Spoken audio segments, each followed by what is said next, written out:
128 বছরের অপেক্ষার অবসান, আবারও অলিম্পিকের মঞ্চে ফিরছে ক্রিকেট। 2028 লস অ্যাঞ্জেলেস অলিম্পিকে গড়াবে ব্যাট বলের যুদ্ধ। মাত্র 6টি দল পাবে খেলার সুযোগ। তবে বাংলাদেশ কি জায়গা করে নিতে পারবে?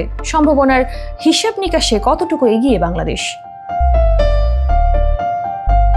বিশ্বের সবচেয়ে বড় ক্রীড়া আসর অলিম্পিকে শেষবার ক্রিকেট দেখা গিয়েছিল 1900 সালে। এরপর কেটে গেছে 1 শতাব্দীরও বেশি সময়, কিন্তু ক্রিকেট আর ফেরেনি ওই বৈশ্বিক প্রতিযোগিতায়। এবার সব গুজবের অবসান ঘটিয়ে 2028 সালে লস অ্যাঞ্জেলেস অলিম্পিকে ফিরছে ক্রিকেট, তবে টি-20 ফরম্যাটে। পুরুষ ও নারীদের বিভাগে খেলবে মাত্র 6টি করে দেশ। প্রতিটি দলে থাকবে 15 জন ক্রিকেটার। আয়োজক দেশ যুক্তরাষ্ট্র সরাসরি খেলবে বলে ধারণা করা হচ্ছে। বাকি 5 দলের জায়গা নির্ধারণ করা হবে যোগ্যতা অর্জনের মাধ্যমে। যদিও এখনো আনুষ্ঠানিকভাবে যোগ্যতা অর্জনের নিয়ম ঘোষণা করেনি আইসিসি, তবে আন্তর্জাতিক গণমাধ্যমগুলোর খবর বলছে টি-20 দলগত র্যাঙ্কিং হতে পারে মূল মানদণ্ড।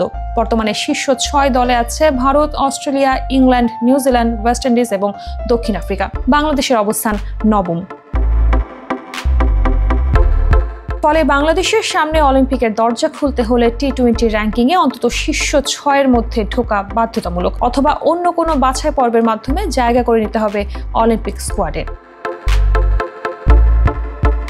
বিশ্বজুড়ে টি-20 ক্রিকেটে বাংলাদেশের ধারাবাহিকতা ও সাম্প্রতিক ফর্ম সব মিলিয়ে এখনো আশার আলো দেখছে টাইগার ভক্তরা। তবে অলিম্পিকের আসরে জায়গা পেতে হলে প্রয়োজন আরও শক্তিশালী পারফরম্যান্স এবং স্থিতিশীলতা।